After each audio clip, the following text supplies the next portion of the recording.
The following program contains graphic images. Viewer discretion is advised. Today, on an all-new Dr. Phil. Running back Ray Rice appears to take a swing, knocking her out cold. The story that's outraged the nation. This is not just an NFL problem. A former teammate speaks out. This is not the Ray Rice that you know. Not at all. He's not a violent guy. Plus, a violent marriage. Did it hit you that one of us is going to get shot? Turns deadly. I thought it would be him telling his story and I'd be in the morgue.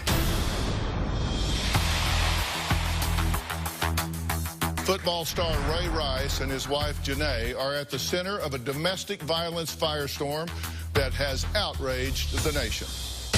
Running back Ray Rice suspended from playing after the release of a new shocking videotape. Video surfaced of him dragging her unconscious out of a casino elevator. Ray Rice was suspended for only 2 games. I made a huge mistake, and I want to own it. You know, these 2 games are going to hurt. It is the video sending shockwaves through the National Football League. Ravens running back Ray Rice appears to take a swing at his then-fiancée, now wife Janae, knocking her out cold. NFL Commissioner Roger Goodell increased a 2-game suspension to 6, but this video prompted the Ravens to fire Rice and the NFL to suspend him indefinitely.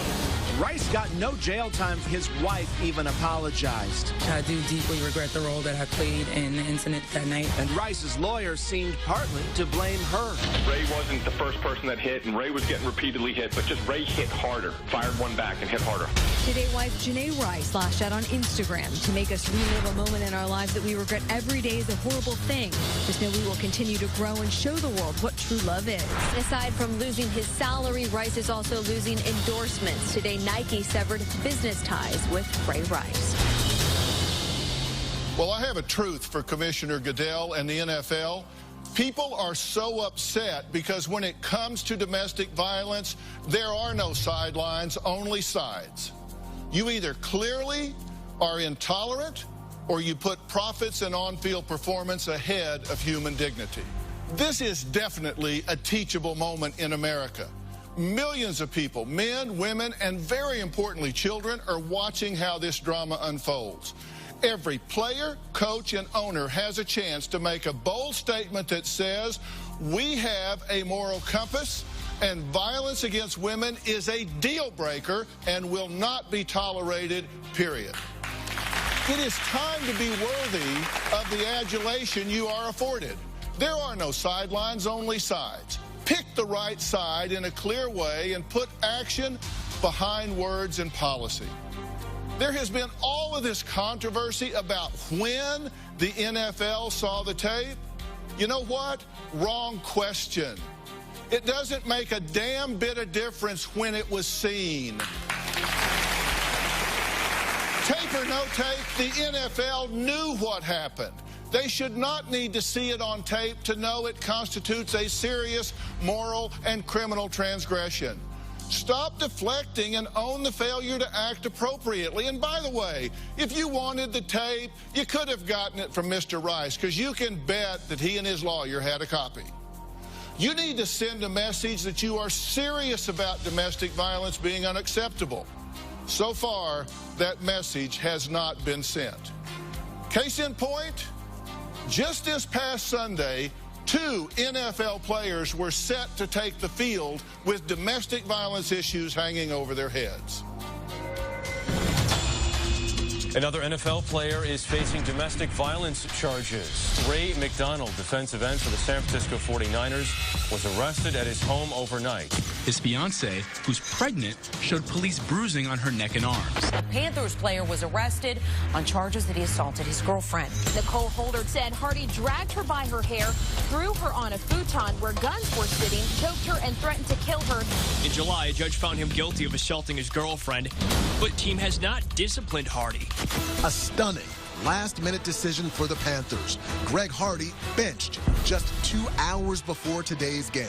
This is a very difficult situation that the league is dealing with right now. We're not infallible. We make mistakes. Well, you made one there. This is not just an NFL problem. In fact, by the end of this sentence, in the next minute, 24 people will be harmed by an intimate partner. That's 1,440 people an hour. 34,560 a day. That's more than 12 million a year. 3 women are killed daily in America from domestic violence incidents. I do want to say to the NFL, come on, guys, teachable moment here. This is a $250 billion industry that impacts America. Be role models, be examples. Allowing this element inside the game cheapens the league, and it reflects negatively on the vast majority of fine men that play in the NFL. You at the NFL do so much good. You give millions and millions to charity every year. Adopt this cause. As I can tell you I have.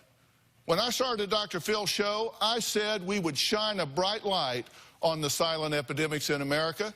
None more important than domestic violence. In fact, thank you. In fact, we created a campaign called End the Silence on Domestic Violence, and during our time on the air, we have provided millions of dollars in resources and have done hundreds of hours of programming on domestic violence. Take a look. A woman tries to get away from the father of her child minutes before he sets her on fire. He beat her so badly, her mother did not recognize her. Every bone in my face had been broken. My face was ripped from the bone. He bit my ear off. Tossed her around, choked her, headbutted her. Why don't you just get a divorce and leave? Because she's my soulmate. I opened the door. He had a butcher knife in his hand. I didn't even really realize that I had lost my eye. When you back the dog into a corner, he's going to bite. The things you've spoken about, do you think they're reasonable? And that you wouldn't slap her if she didn't nag so much. You think that's a reasonable position? Yes. Do you think it is a reasonable position? I really don't care what they say. Don't judge me. Christopher Haney doused his wife, Audrey Mabry, with flammable liquid. He tossed the candle at me, and I went up in flames. He started chopping me in the back of the head with a machete. The injuries, authorities say, were caused by this woman's husband. We begin to tell the tale of the deadly scene that unfolded here. I am so scared of my boyfriend, Danny, that I allow him to severely abuse me on a daily basis. This is happening. Why do I gotta continue this? You're protected every second up there. So say exactly what you want to say to him. I'm taking my life back from you. You don't deserve me. This is a call for action. So I have noticed a disturbing development in the reporting and dialogue concerning the Ray Rice story. His wife, Janae, has been harshly criticized because she chose not to leave him. Well, let me tell you, every single situation is different, and critics don't understand how challenging this situation can be. Now, I have asked my wife, Robin, to join me today.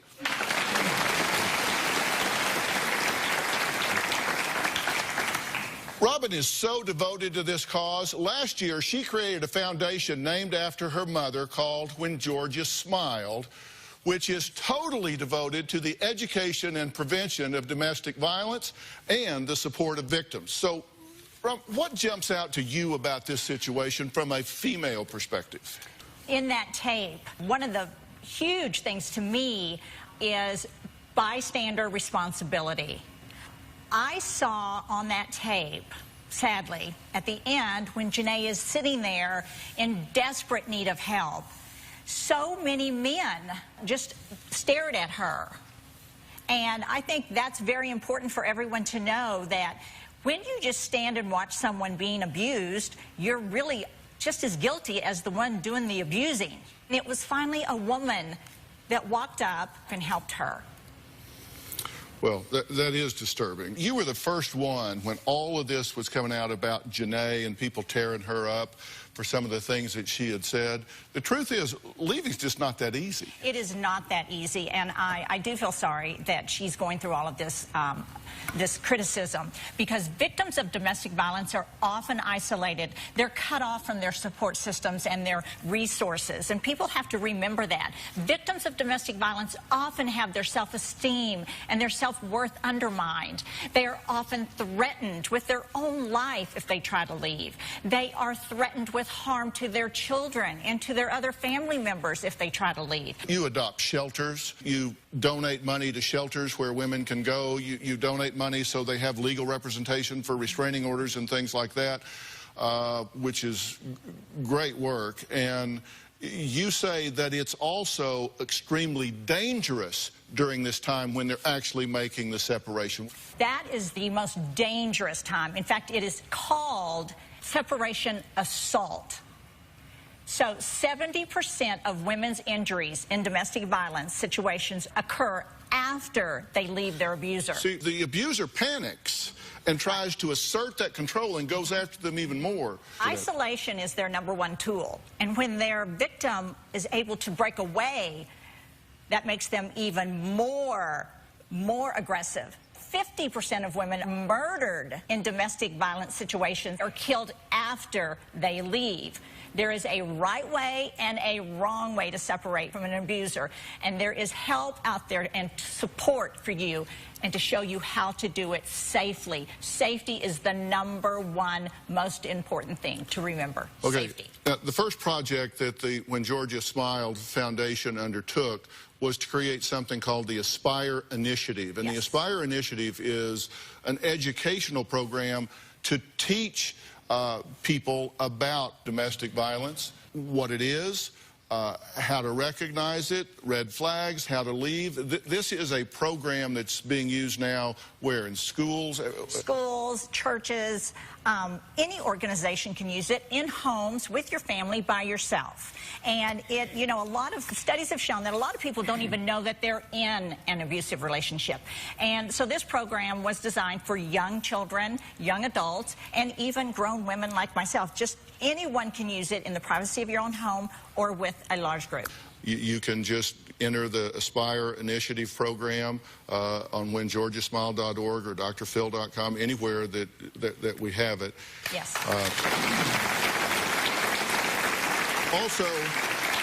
Also, no, we're going to have links up. You're seeing them on the bottom of the screen. The National Domestic Violence Hotline is there for you. The National Network to End Domestic Violence. These things are available for you. We will have links to them on our sites, on When Georgia Smiled.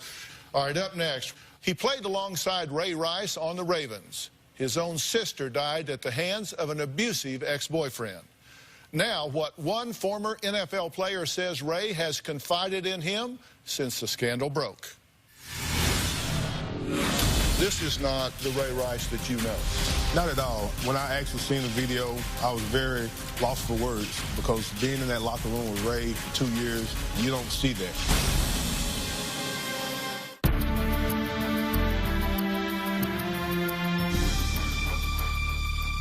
Now, the shocking video of Ray Rice punching and dragging his unconscious wife needs to serve as a reminder that domestic violence is a huge issue that we cannot ignore, although the NFL seems to have a little trouble getting their focus on it sometimes. Now, Commissioner Roger Goodell denied having seen the full tape. Here's what he said just over a week ago. So did anyone in the NFL see the second videotape? To my knowledge, we were not granted that. We were told that that was not something we would have access to. When we met with Ray Rice and his representatives, it was ambiguous about what actually happened. But what was ambiguous about her laying unconscious on the floor, being dragged out by her feet? That was the result that we saw. We did not know what led up to that. Joining me now is Chris Johnson and his wife, Miyoshi Johnson, founder of the organization Pretty Smart Girls. Chris and Miyoshi are good friends of Ray and Janae Rice. Chris, who is now retired, played with Ray on the Baltimore Ravens, and sadly, Chris's sister was a victim of domestic violence. In fact, she was shot and killed by her ex-boyfriend. So, Chris, this hits really home for you, right? Yes, it does. You two have watched how this has unfolded. What's going on here with the NFL? Let's talk about that first. I think I feel right now that the NFL actually needs to make a program. They have one program a year called the Rookie Symposium, and it teaches you more about finances than young men coming into this league about domestic violence. And I think as we move forward, I think that people that have been through domestic violence that can help these young men, mentor these men on a monthly basis, I think that that's what they need to go towards and try to fix right now.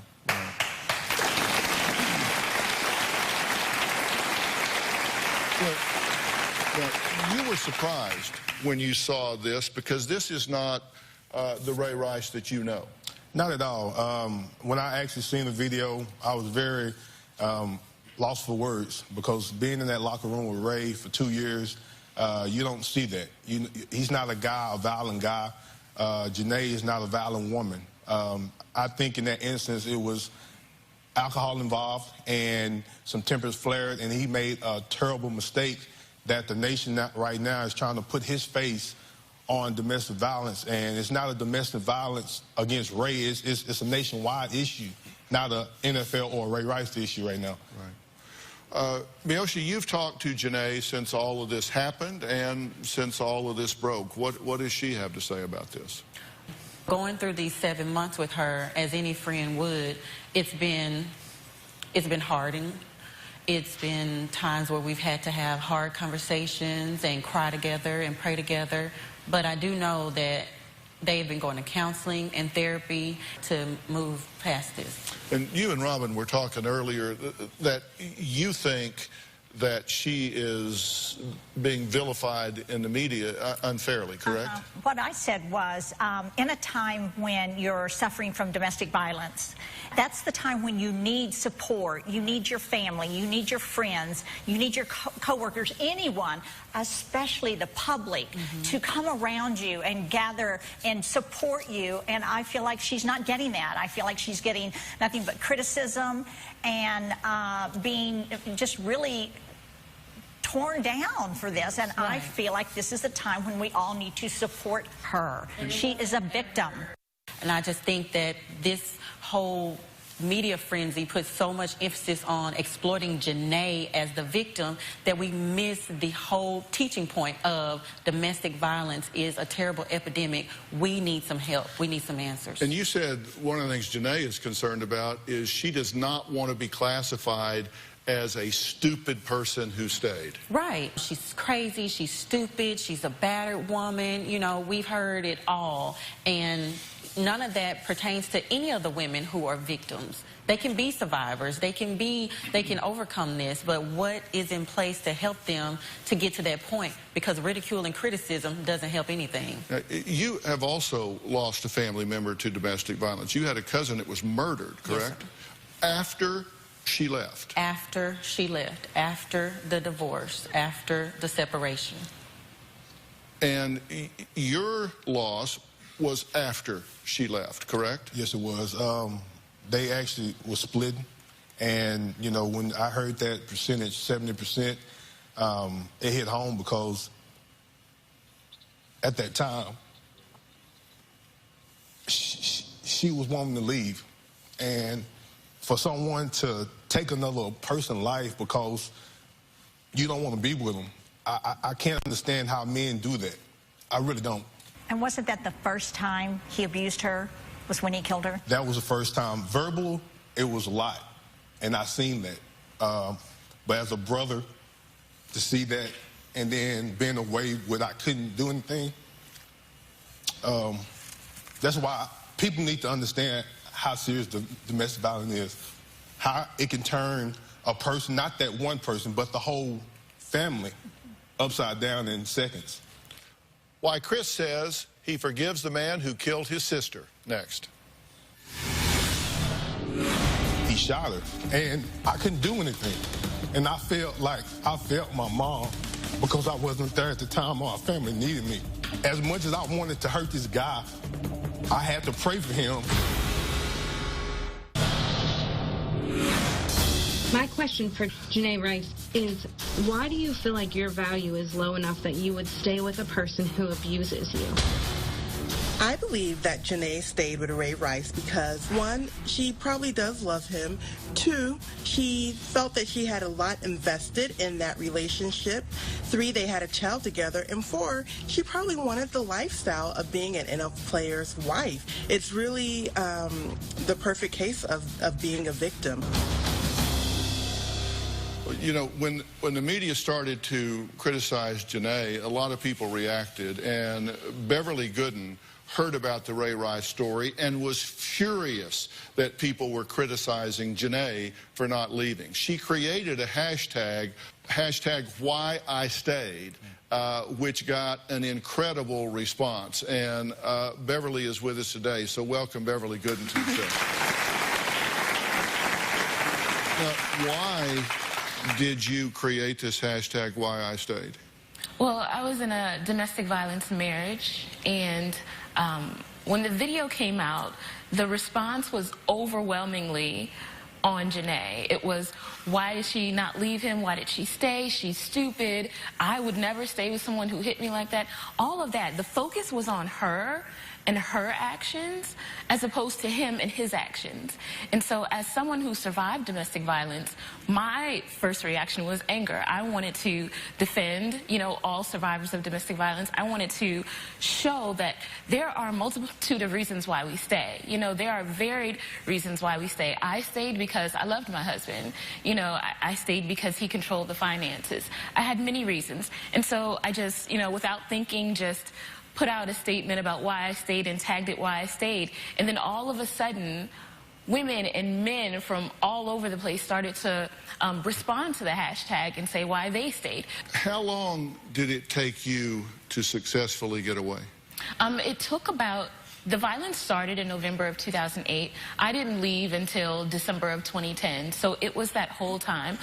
Once I decided that I knew he was going to end my life, that this wasn't a one-time thing, that this was, you know, over and over again, and that I could die. It took me about 2 months. And I did exactly what Robin was saying. I went to domestic violence websites, and I figured out how I could effectively leave. I made an escape plan. I had an escape bag, clothes in the bag, medicines, toiletries, all of that. And then I just left. It took about 2 months, but I had to have a plan, and that was important. Now, there were times that you had tried to leave before that. He would not let you leave. No, the first time I tried to leave, he actually slept in front of the front door the whole night so that I couldn't get out. You'll see why I say this is a teachable moment in America. It's so important to hear that. And Chris, your sister, you can just hear these words echoing from your sister. I mean, you're gone, she's alone. You had already warned him to leave your sister alone, right? Yes, I warned him probably 5 months before that. And I received a call when I was in the meeting, said that he shot her. And I'm thinking, personally, you know, my mom, she don't know what she's talking about, you know. And I called, and next thing I know, my mom was shot. He tried to kill both of them. And at the same time, I just went in a frenzy where I had to get home. When I got there, and to see my mom break down, to see her daughter get killed like a dog in front of her, I couldn't do anything. And I felt like I failed my mom because I wasn't there at the time our family needed me. And as much as I wanted to hurt this guy, I had to pray for him because I would hurt my family. So at the same time, when we went to court, you know, I wanted the guy to get the death penalty. You want the people to suffer just like you're suffering. But as a Christian, I had to forgive him because if I didn't, he'll always have that on my life. So he got life, but he still get to get up every day, brush his teeth, watch TV, walk around. And I have 2 beautiful nieces that'll never see their mom again. And like I said, this is something that the world needs to understand. If you have any rage against a woman, get help. It's too many outlets in this world to get help and to stop touching these women. Well, and you know, thank you for that. And again, both of y'all lost people through this separation assault phenomenon that we're talking about, which is why your message, Why I Stayed, is so critically important. And look, I am not somebody that wants to bash the NFL. I went to college on a football scholarship. I wasn't very good, but I college on a football scholarship, so I never got very close to the NFL. But I think it's a wonderful institution in America. I'm not even a critic of Roger Goodell. I think he's just lost focus at this point, and it's what happens now. That's why I said it doesn't matter when they saw the tape or what. It's what you do now. They need to take action clearly now. This is a time to quit mamby-pambying around and step up and send a clear message. Like you said, we need to train these young guys. That's why Robin created the Aspire Initiative, to train these boys in school before they even get to dating age, to say it's not right. Y'all have seen the Aspire Initiative. You know what's in there. This is to prevent it as well as help people that are there. All of us need to do that. Coming up in an exclusive interview, we'll hear from a woman facing 20 years to life in prison. Why? She claims it's all because of her abusive husband. Next. I had told Brian in the middle of our fight, I wish you were dead. He said, I can make that wish come true. So I picked up the gun and I fired. How many times did you shoot? Probably 3 or 4. I think he's dead.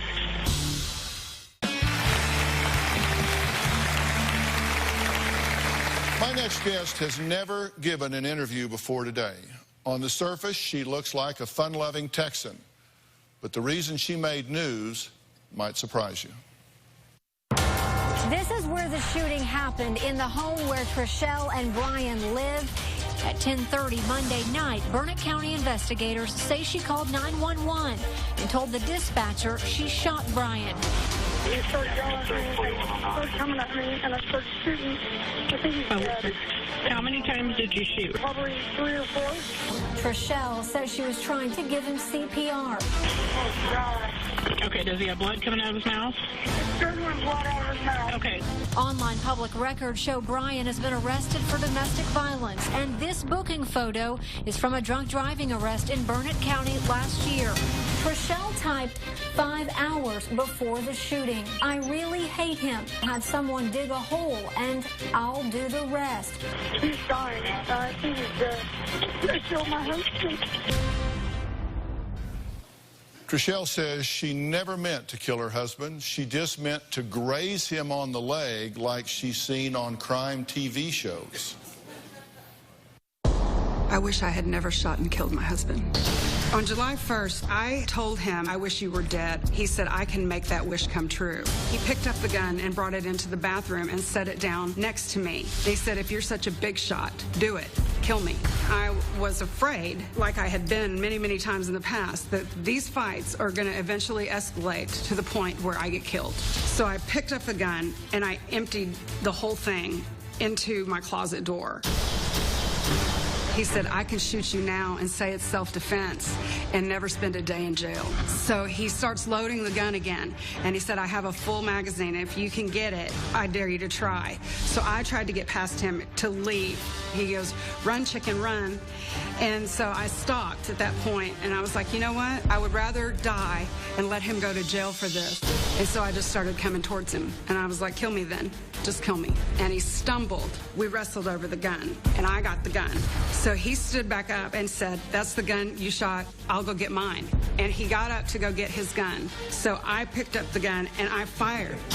I shot 3 times. Once on this side, once on this side, and then when he was coming at me again, I shot down lower at this side. And I believe that's the one that got him. Okay, joining us via satellite now is Trishelle. Trishelle, are you there?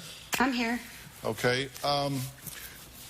At this point, you're on satellite instead of here in person. Why? I have a limitation on how far I can go. I have 2 ankle monitors on my ankles preventing me from going any further than a 20-mile radius. Okay, and all of this is while you are awaiting trial, correct? That's correct. So you're essentially under house arrest, and what are you charged with at this point? I'm charged with first-degree murder. Okay. Do you believe that if you had not done what you did that night, that day, that you would have been killed?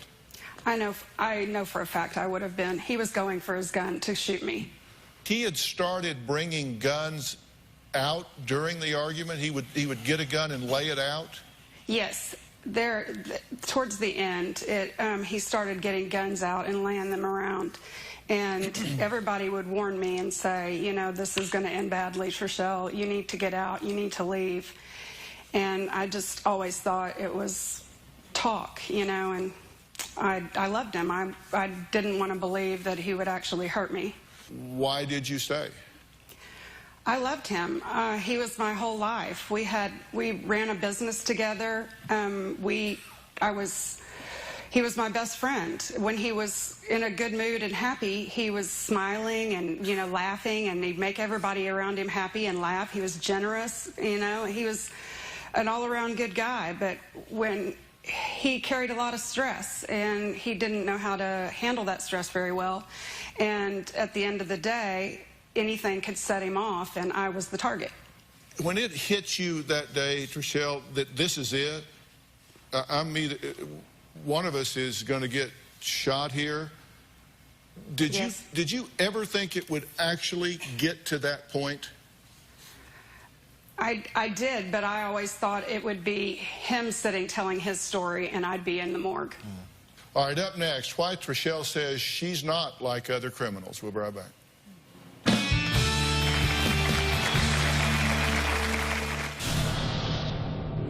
I don't feel like I'm the type of woman that belongs in jail. I like to host parties. I like to wear high heels. I like to get dressed up, get my hair done, put on nails. And right now, I'm a criminal. I won't even watch Orange is the New Black, where you see these women who rape other women and make them their girlfriends. It just seems like it's more punishment for something that I've already been through enough. Well, that was Trishelle, who's facing 20 years to life in prison for first-degree murder after shooting and killing her husband, Brian, a little over a year ago. She says she's truly terrified of what will happen in jail. Now, Trishelle is currently out on bail awaiting trial, and so she's joining us on satellite. Did you reach out to resources? Did you do any of that? We did. We've been to 3 different. We first visited our preacher and spoke with him, and he referred us to a Christian counselor, and we went to go see him, and Brian said he was a quack. And so then we found a therapist that we were both seeing at the time that it happened. Mm-hmm. And was any progress being made? I feel like it was starting to help, but, you know, I don't think he really thought he had a problem. He just thought most of the time that it was me, and that if we got help, that I would get help, and I would learn how to quit antagonizing him. So you were the antagonizer in his eyes. You made him do this. Every time. It was my fault. Always.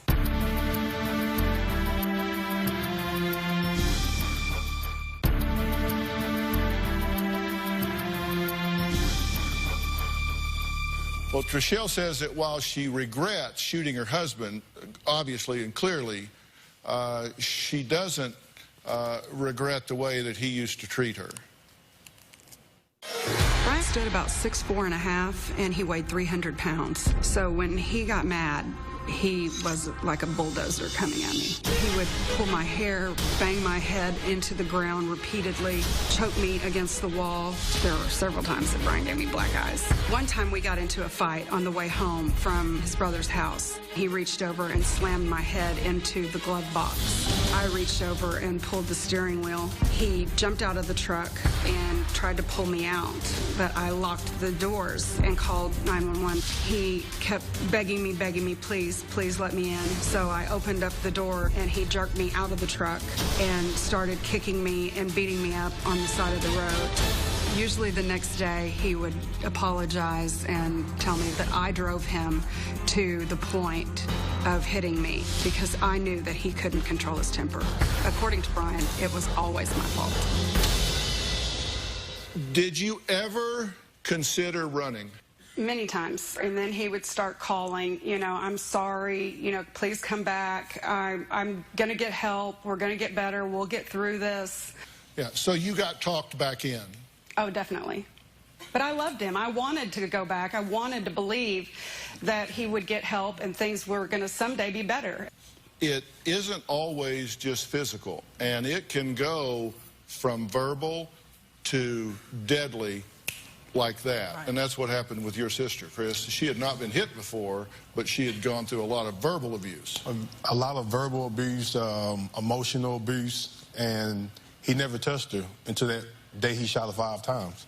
Yeah. So don't think it's just not that bad if you're not getting hit.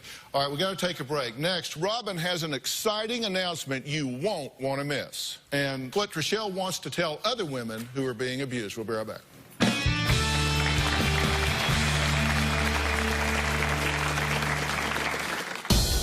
I would like other abused women to know from my story, the man never changes. The man doesn't outgrow it. The man doesn't mean it when he says he'll never do it again.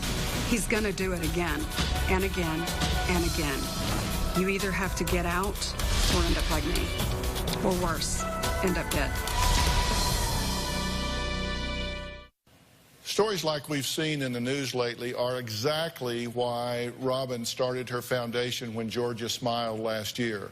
Its mission is to help empower and stand up for anyone who is being abused or neglected. Now, When Georgia Smiled launched a very exciting program designed to stop domestic violence. It's called the Aspire Initiative, which is an interactive curriculum for all ages. It's been set up for different ages. The Aspire Initiative includes a potentially life-saving free smartphone app that's called Aspire News, and it's available in the iTunes Store and through Google Play and at whengeorgiasmiled.org, that allows the user to create a pre-written text or voice message to be sent to designated numbers. It can be 911 or others. And the reason we say or others, maybe you're not ready to call the cops, but things are getting heated and you want your neighbor or your mom or a friend to come. You can set these text messages up, and all you have to do is tap a button and there's a knock at the door and you have an out. And when you start the go button, it also starts recording to capture details of what's going on in the room, because you may need those at some point. And by the way, this appears like any other app on your phone. So to an untrained eye, it's just, it's just there. It's not anything that has to do with domestic violence.